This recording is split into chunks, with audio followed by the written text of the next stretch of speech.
Griffith Observatory in the Leonard Nimoy Event Horizon Theater.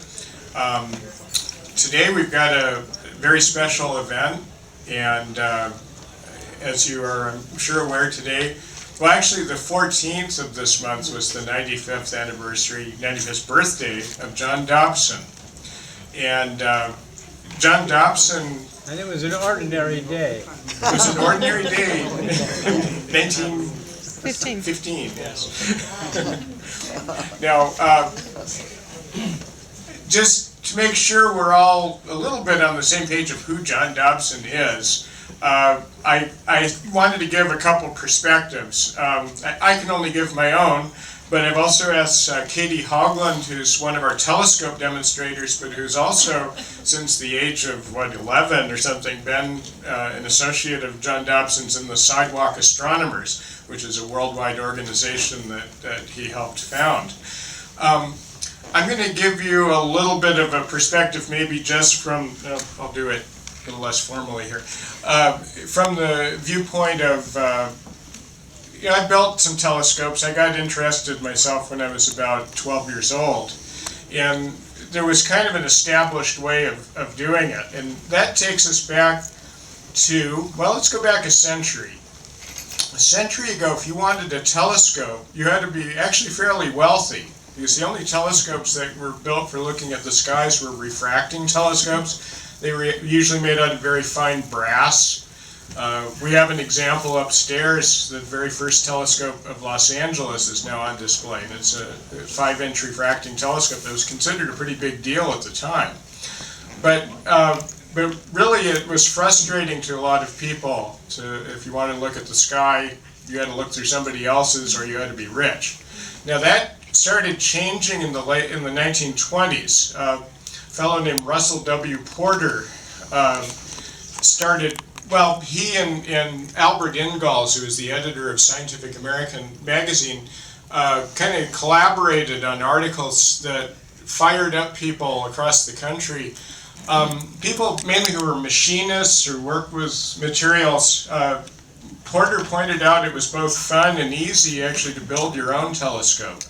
So instead of spending thousands of dollars on some fairly small instrument, you could make a reflecting telescope much bigger. And basically it was a fun hobby, and the article that appeared in 1925 in Scientific American set off a firestorm.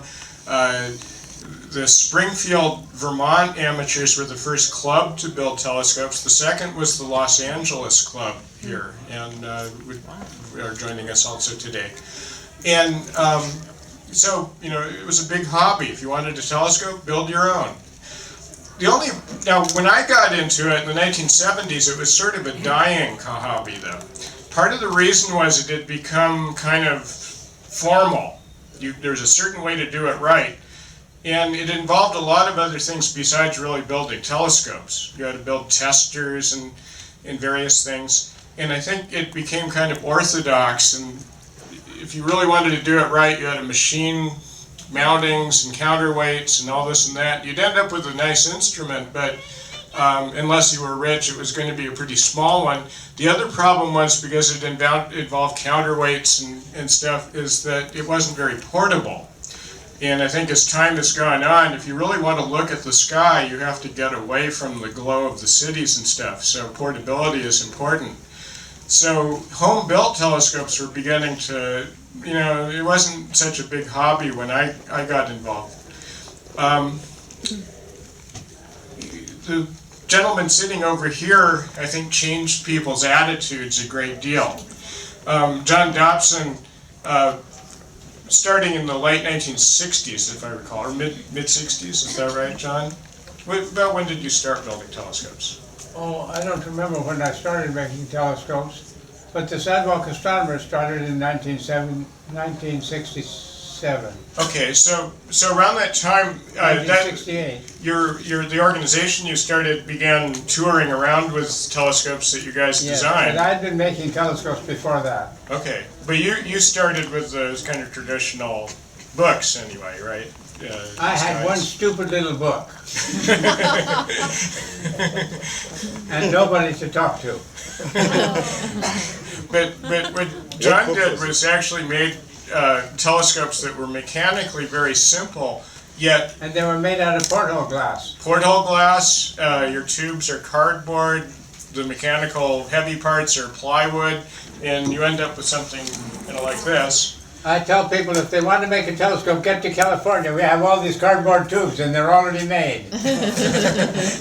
So no longer was it a daunting task to actually, well, first of all, make a telescope that's a lot bigger than what people used to consider a big telescope. An 8-inch telescope. The porthole comes up to 2 feet in diameter. Yeah, so instead of getting the finely cured Pyrex glass that just like Palomar had, that maybe you could get 6 inches or 8 inches for your beginning telescope, John found by using porthole glass, which is 4 times the area of that kind of stuff, that you could build telescopes that were huge but didn't cost very much. And also just your attitude towards the mechanical side of it. You build the telescope with the optics, so you're not stuck with a beautiful mirror with no place to go, which is really what happens with well, at least used to happen a lot with amateur mirrors. You build a mirror, but you didn't know how to build the mechanical part, so you built a mirror.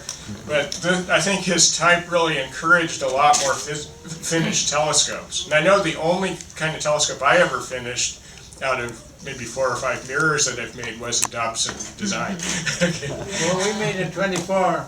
The mirror was 24.5 inches across, and the whole telescope weighs 600 pounds. And we've hauled it for more than 80,000 miles, and it's too late to tell me it's not portable. So I just also wanted to mention that in the orthodoxy that sort of existed in telescope making in, say, the early 70s, Sky and Telescope magazine, which is still the preeminent sort of amateur journal, I guess they must have gotten a stack of papers from John Dobson describing the great success he had with this new way of building telescopes simply that would encourage people to do it. But if you look at this letter at all, you see that they weren't at all interested because obviously it was impossible to make a telescope by shortcutting all the orthodoxy that had been established. And but what's interesting in the same book where I found that letter reproduced, there's also all of these awards that shortly followed from all of the amateur organizations around the country. You know, the highest awards awarded to telescope builders, and you know, I mean, this is just to give you a flavor of some of the things John has done.